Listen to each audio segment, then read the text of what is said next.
चुनावों के मुहाने खड़ा देश और देश की जनता अपने मुखिया को चुनने के लिए तैयार है।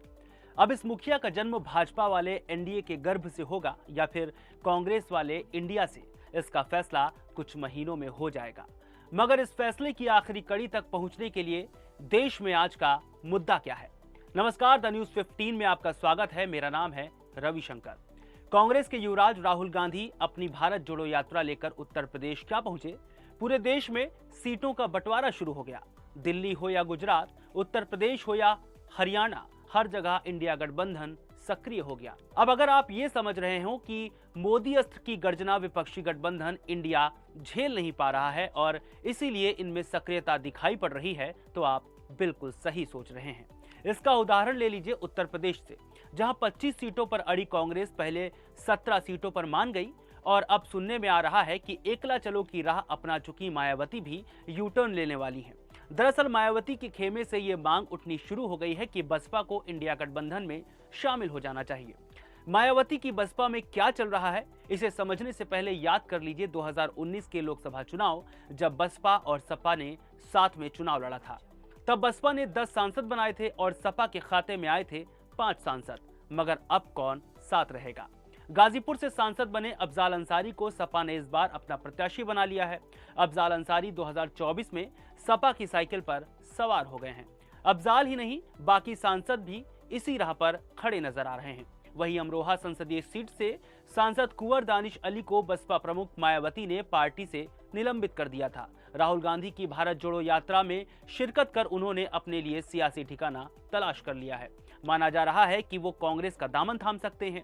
अब क्योंकि सपा के साथ सीट शेयरिंग में अमरोहा सीट कांग्रेस के हिस्से में गई है, जिसके चलते भी ये साफ है कि दानिश अली कांग्रेस का हाथ थामकर 2024 के चुनावी रण में उतर सकते हैं।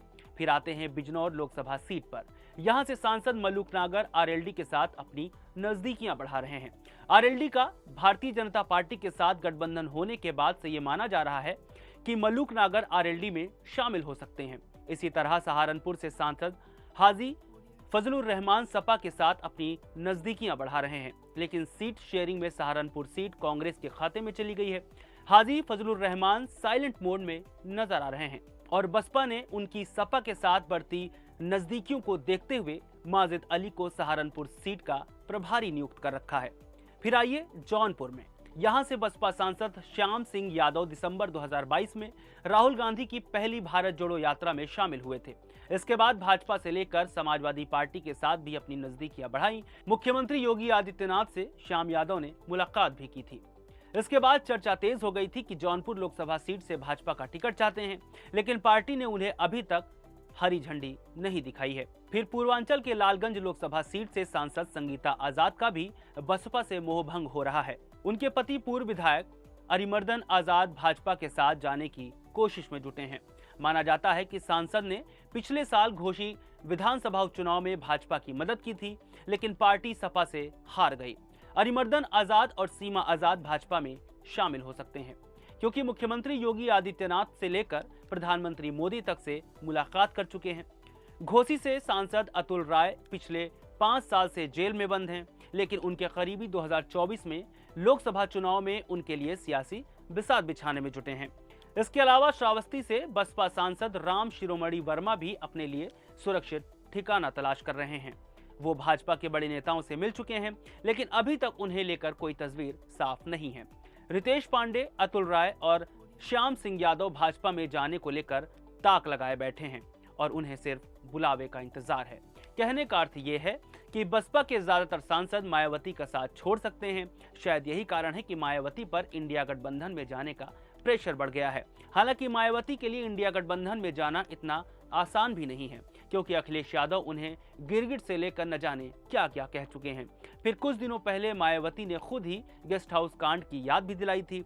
इसके अलावा दूसरी समस्या है जांच एजेंसियों का डर। हालांकि इस बात से इनकार नहीं किया जा सकता है कि मायावती का इंडिया गठबंधन में शामिल होना भाजपा को अखरेगा बहुत, क्योंकि तब इंडिया गठबंधन और ज्यादा मजबूत हो जाएगा। सवाल है कैसे? दरअसल भाजपा की सबसे बड़ी ताकत उत्तर प्रदेश है, जहां सबसे ज्यादा 80 लोकसभा सीट हैं। उत्तर प्रदेश में भाजपा को 2014 में 71 और 2019 में 62 सीटों पर जीत मिली थी। अगर एनडीए की बात करें तो उनके खाते में उत्तर प्रदेश से 2014 में 73 और 2019 में 64 सीटें आई थीं। इस रूप में देखें तो उत्तर प्रदेश ऐसा राज्य है जहां नुकसान पहुंचाए बिना भाजपा के सामने मजबूत चुनौती पेश करना बेहद मुश्किल है। अब नुकसान पहुंचाने के लिए बसपा का सपा वाले पाले में होना भी बेहद जरूरी है। पिछले 2 लोकसभा चुनाव पर गौर करें तो विपक्षी गठबंधन के लिए मायावती की अहमियत को बखूबी समझा जा सकता है। आम चुनाव 2014 में उत्तर प्रदेश में भाजपा, समाजवादी पार्टी, बसपा और कांग्रेस सभी दल अलग अलग चुनाव लड़ी थी। इस परिस्थिति में भाजपा ने 80 में से 71 सीट पर जीत दर्ज कर ली थी। भाजपा का वोट शेयर 42.30 रहा था। समाजवादी पार्टी को 22.20 वोट शेयर के साथ सिर्फ 5 सीट पर ही जीत मिल पाई थी। कांग्रेस के 7.50% वोट शेयर के साथ सिर्फ 2 सीट पर जीत मिली थी।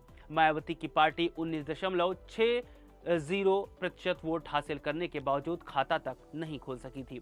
समाजवादी पार्टी, बीएसपी और कांग्रेस का वोट शेयर मिला दें तो ये 49% से ज्यादा हो जाता है। इससे आगे बढ़कर इंडिया गठबंधन को देखें तो दिल्ली में आम आदमी पार्टी नई दिल्ली, वेस्ट दिल्ली, साउथ दिल्ली और ईस्ट दिल्ली लोकसभा सीटों पर चुनाव लड़ेगी। वहीं Congress north east, north west और चांदनी चौक सीटों पर चुनाव लड़ेगी। गुजरात में आम आदमी पार्टी भरूच और भावनगर लोकसभा सीटों पर मैदान में होगी। हरियाणा में लोकसभा की 10 सीटें हैं और सभी पर भाजपा काबिज है।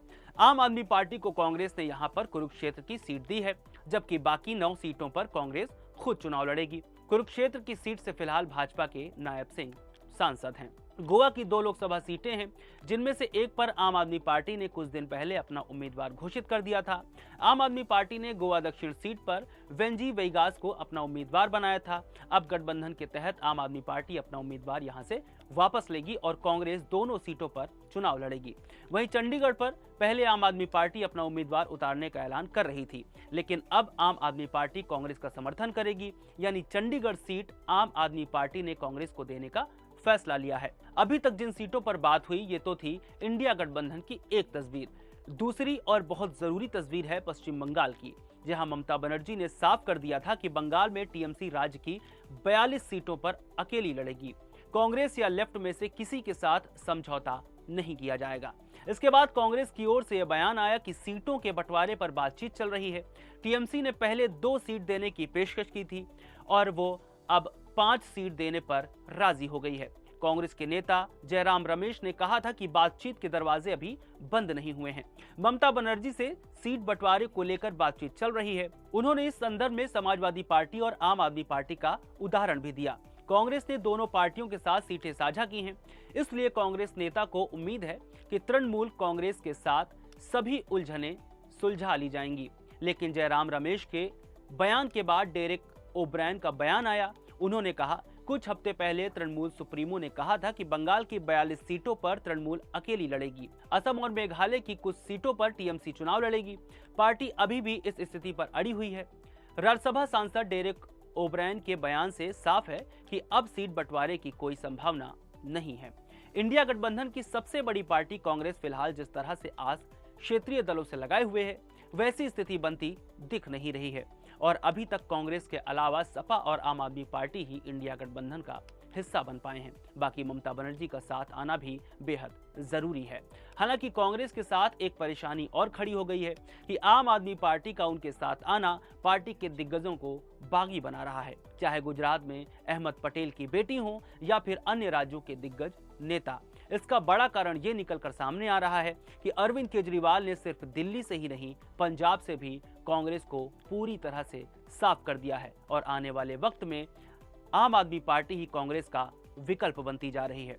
फिलहाल आज के लिए इतना ही। हमें ऐसे ही देखने के लिए द न्यूज़ 15 को सब्सक्राइब करें। शुक्रिया।